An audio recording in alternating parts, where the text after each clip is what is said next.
Hello beautiful ladies, எல்லோரும் எப்படி இருக்கீங்க? நான் நல்லா இருக்கேன். நீங்கள் எல்லோரும் எப்படி இருக்கீங்கன்னு சொல்லிட்டு காமெண்ட் செக்ஷனில் கமெண்ட் பண்ணுங்கள். இன்றைக்கி வீடியோ என்னென்னா, ஃபார்மில் கொஞ்சம் அவரைக்காவும் அப்படியே இது என்ன சொல்லுவாங்க, பாவக்காவும் இருக்குது. அது ஹார்வெஸ்ட் பண்ணலாம். இன்னும் கீரை எல்லாமே இருக்குது. அது இன்னும் இன்றைக்கி நம்மளுக்கு தேவையில்லை. இன்றைக்கி நம்மளுக்கு எது தேவையோ அது மட்டும் நம்ம இன்றைக்கி ஹார்வெஸ்ட் பண்ணலாம். வாங்க வீடியோக்குள்ளே போகலாம். யாராச்சும் நம்ம வீடியோஸும் நம்ம சேனல் ஃபஸ்ட்டாக பார்க்குறவங்களா இருந்தால் கண்டிப்பாக லைக் பண்ணுங்கள், ஷேர் பண்ணுங்கள், அப்படியே சப்ஸ்கிரைப் பண்ணி வீடியோ ஃபுல்லாக பார்க்குறதுக்கு ட்ரை பண்ணுங்கள். என்னோடய லாங்குவேஜ் கொஞ்சம் டிஃப்ரெண்ட்டாக தான் இருக்கும். என்னென்னா நாங்கள் நேட்டிவ் ஆந்திரா தான். ஸோ அதனால் கொஞ்சம் டிஃப்ரெண்ட்டாக இருக்கும். ஆனால் எனக்கு ரொம்ப ரொம்ப பிடிக்கும் இந்த ஃபார்மிங் பண்ணுறது. ஸோ அதனால் தமிழில் இங்கே நான் சென்னையில் தான் இந்த ஃபார்மிங் பண்ணிகிட்டு இருக்கேன். ஸோ அதனால் உங்கள்கிட்ட எல்லாமே நான் ஷேர் பண்ணணும்னு நான் நினைக்கிறேன்.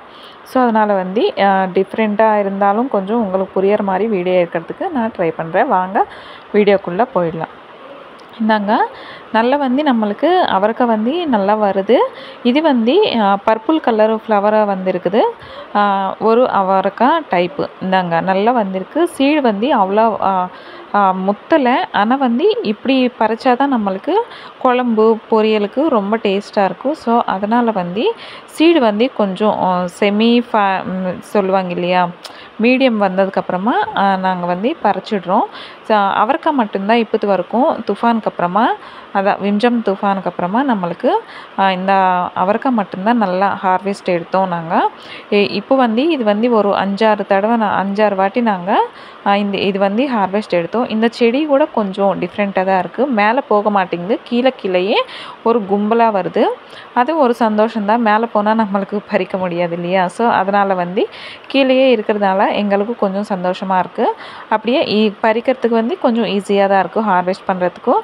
ஆனால் இந்த முள் கொஞ்சம் டெய்லி ஹார்வெஸ்ட் பண்ணும்போது ஏதோ ஒரு டயத்தில் கொஞ்சம் டேமேஜ் பண்ணிகிட்டு தான் இருக்குது கையின்னு இருந்தாலும் விவசாயம் அப்படியே கார்டனிங்கு, இந்த ஃபார்மிங்கு இதெல்லாம் பண்ணுறது எனக்கு ரொம்பவே பிடிக்கும். உங்களுக்கு எல்லாருக்கும் தெரியும். என்னோடய வீடியோஸ் பார்க்குறவங்க எல்லாருக்குமே இது இப்போதுக்கும் என்னோடய லைஃப் ஸ்டைல் எப்படி இருக்கும் அது எல்லாமே உங்களுக்கு ஓரளவுக்கு புரிஞ்சிருக்குன்னு நினைக்கிறேன். நான் பாதி டைம் விட்டால் ஒரு பாதி டைம் நான் செடிக்கிட்டே இருக்கிறதுக்கு நான் ரொம்ப இஷ்டப்படுவேன். அதான் பிடிக்கும். எனக்கு ஃபார்மிங் பண்ணணுன்னா எனக்கு பிடிக்கும். இதெல்லாமே என்னோடய கையோட, யாரும் சப்போர்ட் இல்லாமல் என் கையோடு நான் பண்ணிட்ட வேலை இதெல்லாமே. அதனால் எனக்கு இந்த செடியில் ரொம்ப ரொம்ப சந்தோஷம். இது பார்க்கும்போது எனக்கு எவ்வளோ டென்ஷன் இருந்தாலும், எவ்வளோ எப்படி சொல்கிறது, எவ்வளோ வீட்டில் பிரச்சனை இருந்தாலும் இது கொஞ்சம் இங்கே வந்தால் மைண்ட் ரொம்பவே ரிலீஃப் ஆகிடும். ஸோ அதனால் நான் ரொம்ப நேரமாக விட்டால் இங்கேயே இருக்கிறதுக்கு நான் இஷ்டப்படுவேன். இங்கே பாலக்கீரை சீடு போட்டிருக்கிறேன். இப்போ தான் சின்ன சின்ன செடி எல்லாமே வந்திருக்குது. அதுதான் உங்கள்கிட்ட காட்டுறேன். இது ஆந்திராவில் எடுத்துகிட்டு வந்த சீடு, வெண்டைக்காய் சீடு. இது வெள்ளை வெண்டைக்கான்னு சொல்லலாம், டைப் ஆஃப். இங்கே நம்மளுக்கு ரொம்ப டார்க் க்ரீன் கலரில் நம்மளுக்கு வெண்டைக்காய் கிடைக்கும். ஆனால் இந்த வெண்டைக்காய் டைப் என்னென்னா நம்மளுக்கு ஒயிட்டாக இருக்கும். அப்படியே லைட்டாக முள் இருக்கும் அந்த வெண்டைக்காவுக்கும். ஆனால் அது காரக்குழம்புக்கு ரொம்ப ரொம்ப நல்லாயிருக்கும், சூப்பராக இருக்கும். அந்த சீடு உங்களுக்கு கிடைச்சா ஒரு செடி போட்டுக்கோங்க. அது ரொம்ப ஒரு 2-3 இயர்ஸ் அந்த வெண்டைக்காய் செடி இருக்கும். இந்தாங்க பொன்னாங்கல் கீரையும் இருக்குது. ஆனால் இன்றைக்கி நம்ம பொன்னாங்கல் கீரை ஹார்வெஸ்ட் பண்ண போகிறதில்லை. அவரைக்காவும் பாவக்காவும் மட்டும்தான் ஹார்வெஸ்ட் பண்ணுறோம். பாவக்காவும் நிறையவே இருக்குது. ஆனால் கொஞ்சம் பிஞ்சியாக இருக்குது. அப்புறம் கொஞ்சம் பெருசாக இருக்குது. பெருசாக இருக்கிறது ஃப்ரூட் ஆகிடுது.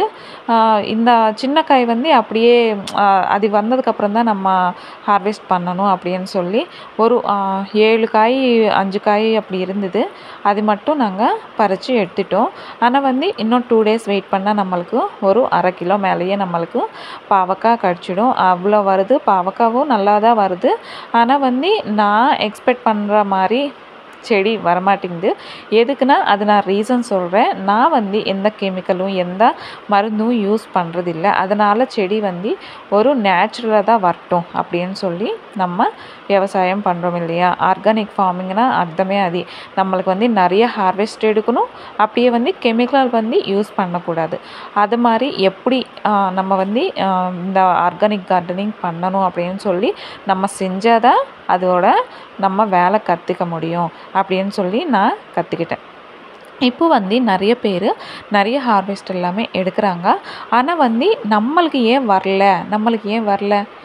வரலன்னா நம்ம அந்த வேலை செய்யணும். வேலை செஞ்சால் தான் நம்மளுக்கு அதில் இருக்கிற கஷ்டம் தெரியும். அதில் இருக்கிற நம்மளுக்கு நிறைய ஹார்வெஸ்ட் எடுக்கணுன்னா அதோட பேக்ரவுண்ட் ஒர்க்கும் நிறையவே இருக்கும். பாருங்கள், இந்த செடி இந்த இடம் எல்லாமே என்னோட கையோட நான் டெய்லி வந்து இதில் கண்டிப்பாக ஒரு 3 மணி நேரம் நான் வேலை செய்வேங்க. நீங்கள் நம்புங்க, இல்லைன்னா என்னோட கையோட நான் வந்து வேலை செஞ்சு நான் வந்து செடி வந்து வளர்க்குறேன். இந்த மண் வந்து கொஞ்சம் டைட்டாக இருக்கும், அது வந்து கொஞ்சம் லூஸ் ஆகணும். இப்போயே நம்ம ஃபஸ்ட்டு இது பண்ணுறோம் இல்லையா. நெக்ஸ்ட் டைமில் இருந்து நம்மளுக்கு நிறையவே ஹார்வெஸ்ட் இருக்கும்னு நினைக்கிறேன். என்னென்னா கத்திரிக்காவும் ரெடி ஆகிட்டு இருக்குது, சுண்டைக்காவும் ரெடி ஆகிட்டு இருக்குது, புளிச்சக்கீரை. இப்போது நான் கீரை பற்றி உங்களுக்கு வந்து ஒரு அப்டேட் கொடுக்க போகிறேன். என்னென்னா கீரை வந்து ஒரு 5 டைப் ஆஃப் கீரை வந்து நம்ம போட்டிருக்கிறோம். அந்த எனக்கு தெரிஞ்ச பேர் வந்து நான் சொல்கிறேன். பொன்னாங்கல் கீரை, சிறுகீரை, அரைக்கீரை, நெக்ஸ்ட் வந்து இது புளிச்சக்கீரை, அப்புறம் வந்து பாலக்கீரை. அவ்வளோதான். இந்த வீடியோ பிடிச்சிருந்தா கண்டிப்பாக சப்ஸ்கிரைப் பண்ணுங்கள்.